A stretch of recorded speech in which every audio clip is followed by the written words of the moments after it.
Good morning, students. I am your science teacher, and today I am going to teach you science again.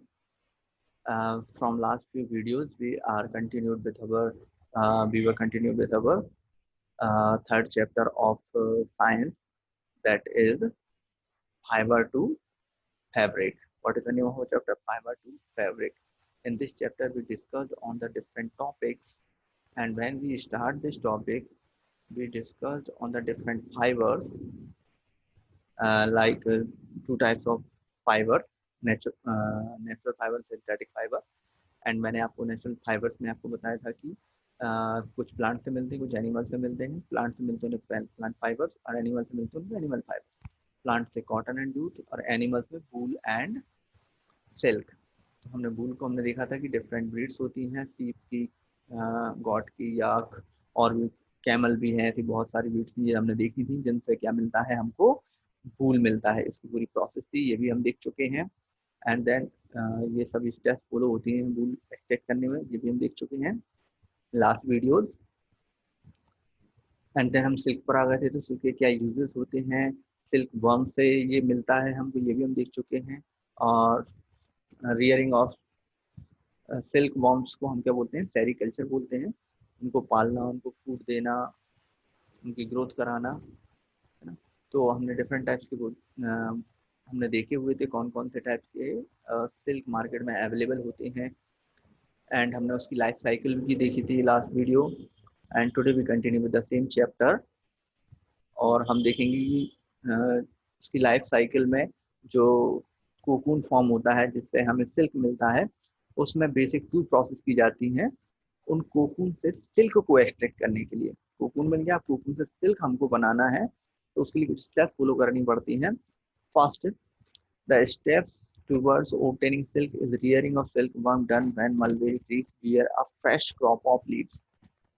जो mulberry plant होता है जिस पर silk moth उसकी leaves को as a food लेता है, जो हमने बताया था, उनको कल्चर किया जाता है कब, ऐसे टाइम पर जब मलबेरी ट्रीज में न्यू लीफ आ रही हो, नई क्रॉप आ रही हो, उसमें नई लीव्स आ रही हो, तब हम ये कराते हैं, सिल्कवर्म्स को उस पर ट्रांसफर करते हैं या लीफ उनको प्रोवाइड करते हैं जिससे उनको सफिशिएंट फूड मिले. तो जब नई न्यू लीव्स आ रही होती हैं उस प्लांट में, उस टाइम पर हम ये करते हैं. एंड फर्स्ट स्टेप में क्या होता है, और जो फीमेल सिल्क वॉर्म है वो हंड्रेड्स ऑफ एग देता है, फीमेल सिल्क मोथ. और इन एग्स को पेपर स्ट्रिप पर और क्लॉथ पर, ड्राई पेपर और स्ट्रिप ऑफ क्लॉथ पर हम वो क्या करते हैं, स्टोर करके रखते हैं. देन उनको जो फार्मर्स होते हैं जो सिल्क वर्म को के थ्रू सिल्क प्रोडक्शन कराते हैं, उनको सोल्ड कर देते हैं, उनको सोल्ड किया दिया जाता है. और उन एग, जहाँ पर उन एग को एक proper hygienic means neat and clean place पर उनको रखा जाता है, जहाँ पर मॉइस्चर ना हो, जहाँ पर उनको कोई हार्म ना पहुँचा सके, और सुइटेबल कंडीशन, टेम्परेचर नॉर्मल हो, ह्यूमिडिटी भी वहाँ पर नॉर्मल हो, जिससे उनकी ग्रोथ प्रॉपर हो सके, ऐसी कंडीशन में उनको रखा जाता है. देन दीज एग्स को हम क्या करते हैं, उनको सुइटेबल टेम्परेचर पर रखते हैं, जिससे क्या होता है, इन एग से एक लार्वा बाहर आता है. ये मैंने बताया था लाइफ साइकिल में, इनसे एक लार्वा बाहर आता है जिसको हम बोलते हैं कैटरपिलर और सिल्क मोथ. ओके, तो enable larvae to hatch from egg, egg से उसका लार्वा बाहर आ जाता है जिसको हम बोलते हैं कैटरपिलर या silk worm. Okay, kept in bamboo tray, उनको हम एक ट्रे में रखेंगे. एक ये ट्रे रहेगी जो बैम्बू की बनी हुई होगी, उस बैम्बू ट्रे में हम उनको रखेंगे. एंड उसमें जो लीव्स है मलबेरी प्लांट, उन लीव्स को कट करके, चॉप करके हम वहाँ पर रखेंगे, जिससे जो सिल्क वर्म है वो उन लीव्स को एज अ फूड ले सकें और अपनी ग्रोथ कर सकें. वो डे नाइट क्या करेंगे, उन लीव्स को खाते रहेंगे और वो साइज में ग्रोथ करते रहेंगे, वो अपनी साइज बढ़ाते रहेंगे. And after 20 to 30 days, after 25 to 30 days, what we see, हम क्या देखते हैं, तो सिल्क वर्म ने क्या है, ईटिंग ईटिंग बंद कर दिए, stop eating, and move in a टिनी chamber. उसने लीव्स को खाना बंद कर दिया है, और जो छोटा चैम्बर है ट्रे में, उसमें क्या हुआ, उसमें ये मूव कर जाते हैं छोटे चैम्बर में, जहाँ पर रैक बनी होंगी या ट्विक्स बना दी होंगी आर्टिफिशियल. एंड वहाँ पर क्या होगा, जो सिल्क वर्म है वो क्या करेगा, वो कोकून को फॉर्मेशन करता जाएगा। क्या करता जाएगा? स्पिन द कोकून, कोकून को बनाता जाएगा, उसके चारों तरफ ऐसे कलेक्ट होता जाएगा, उसकी तरफ एक वाइट प्रोडक्ट इकट्ठा होता जाएगा, वो फूड खाते जा रहे हैं तो ग्रोथ होती जाती है, तो वो कोकून को प्रॉपर शेप में ले आते हैं इस टाइप का। ये पूरा इसका जो कोकून है वाइट कलर का दिख रहा होगा आपको, और अंदर उसके क्या है, ये सिल्क वॉर्म है। ओके, सेकेंड स्टेप में क्या होता है, जब ये हम एक्सट्रैक्ट कर लेते हैं तो इनसे ये सिल्क वॉर्म तो बाहर निकल जाता है, और हमारे पास क्या अवेलेबल होता है, सिल्क मोथ और सिल्क सॉरी कोकून एक्सट्रैक्ट होता है हमारे पास। तो इन सेकेंड स्टेप हम क्या करते हैं, इसकी पूरी प्रोसेसिंग होती है सिल्क की। इसके लिए क्या करते हैं, कोकून को एक इससे ओब्टेन करने के लिए, सिल्क फाइबर ओब्टेन करने के लिए इसको कहाँ रखा जाता है, या तो हम सनलाइट में रखते हैं, या फिर उसको बॉयल किया जाता है, या फिर उसको स्टीम में रखा जाता है, सेपरेट सिल्क फाइबर को सेपरेट करने के लिए। Steam means vapour, hot vapour में। ओके, तो उससे क्या होगा, सिल्क फाइबर उससे सेपरेट होने लगेंगे, इससे निकलने लगेंगे। यहाँ पर दिख रहा होगा आपको, ये यहाँ पर उनको बॉईल कर रहे हैं तो इनसे उसके थ्रेड बाहर निकलने लगेंगे और फाइबर्स बाहर निकलने लगेंगे। This process is called as reeling the silk. इस प्रोसेस को हम क्या बोलते हैं, रीलिंग द सिल्क, मीन्स उसके थ्रेड को बाहर निकालना कोकून से। ओके, एंड इज देन ये मशीन के थ्रू भी किया जाता है। मशीन उसको क्या करती हैं, उससे थ्रेड, उसके थ्रेड्स को अनवाइंड करती हैं, उससे थ्रेड्स को अलग करती जाती हैं। देन जब वो थ्रेड हमें मिल जाते हैं और फाइबर हमको मिल जाते हैं सिंपल से, उन फाइबर को ट्विस्ट करके उनको स्पन के थ्रू उनसे क्या बनाया जाता है, थ्रेड बनाया जाता है, और उस थ्रेड से क्या बनाए जाते हैं, क्लॉथ बनाए जाते हैं बाय वीवर्स। ओके, तो ऐसे हम हमको क्या मिला, सिल्क, एक शॉर्ट में हम पूरी प्रोसेस को ब्रीफ एक बार डिस्क्राइब कर लेते हैं। जो एग, इसमें क्या होता है, हम ऐसे सीजन में करते हैं जब लीव्स नहीं आ रही हो मलबेरी प्लांट में। जो एग होते हैं उनको फार्मर्स को देते हैं, फार्मर उन एग्स को प्रॉपर कंडीशन में उनको रखते हैं, प्रॉपर टेम्परेचर और ह्यूमिडिटी में। उसके लिए एक ट्रे रखते हैं, ट्रे में लीव्स को चॉप करके डाला जाता है, जिससे ये उसको लीव्स को एज अ फूड खाते रहते हैं और अपनी ग्रोथ करते रहते हैं, अपनी हेल्थ हाइट बढ़ाते रहते हैं। और फिर स्मॉल ट्रे में वो आ जाते हैं और वो फूड खाना, लीव्स को खाना बंद कर देते हैं आफ्टर 25 to 30 डेज। और जो उनकी एक कंटिन्यू प्रोसेस चल रही थी अपनी बॉडी के बाहर एक वाइट कलर का एक कवर बनाने की, तो वो कवर कंटिन्यू करते जाते हैं और उसको हम बोलते हैं कोकून। ये आपको इस पिक्चर में दिख रहा होगा, ये वाइट कलर का।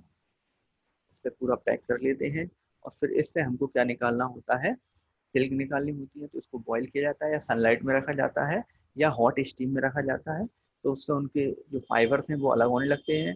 उन फाइबर से थ्रेड बनाया जाता है और उन थ्रेड से क्लॉथ बनाए जाते हैं। तो ऐसे हमें सिल्क क्लॉथ मिलते हैं, from fibre to fabric. Okay, यहाँ पर मैं आपको इसकी डिस्कवरी से रिलेटेड एक पॉइंट और है हमारा, डिस्कवरी ऑफ सिल्क। तो इसकी डिस्कवरी कहाँ पर हुई, इसका कोई एग्जैक्ट टाइम किसी को नहीं पता है, डिस्कवरी ऑफ सेल्फ का exact time.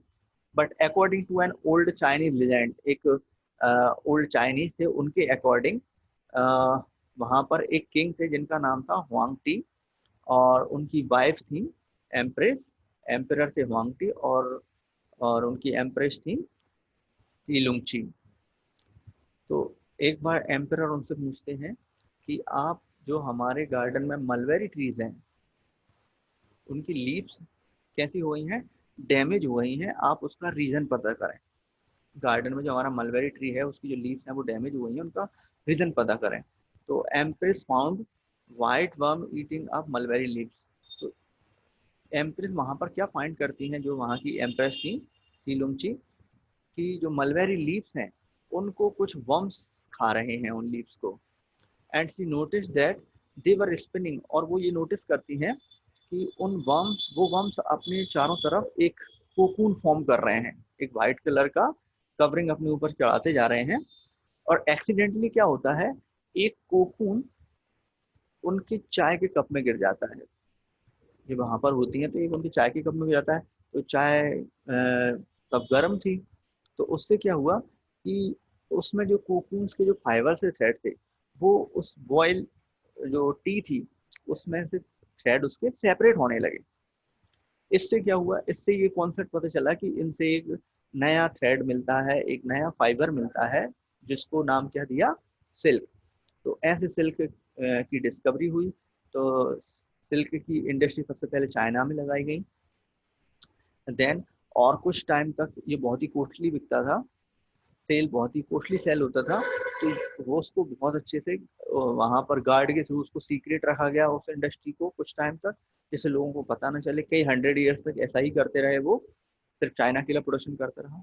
And after some time traders जो थे, ट्रेडर और ट्रेवलर्स, उनको सिल्क की नॉलेज मिली और सिल्क को उन्होंने अदर कंट्रीज में भी इंट्रोड्यूस किया। अदर कंट्रीज को भी बताया कि ऐसा ये होता है।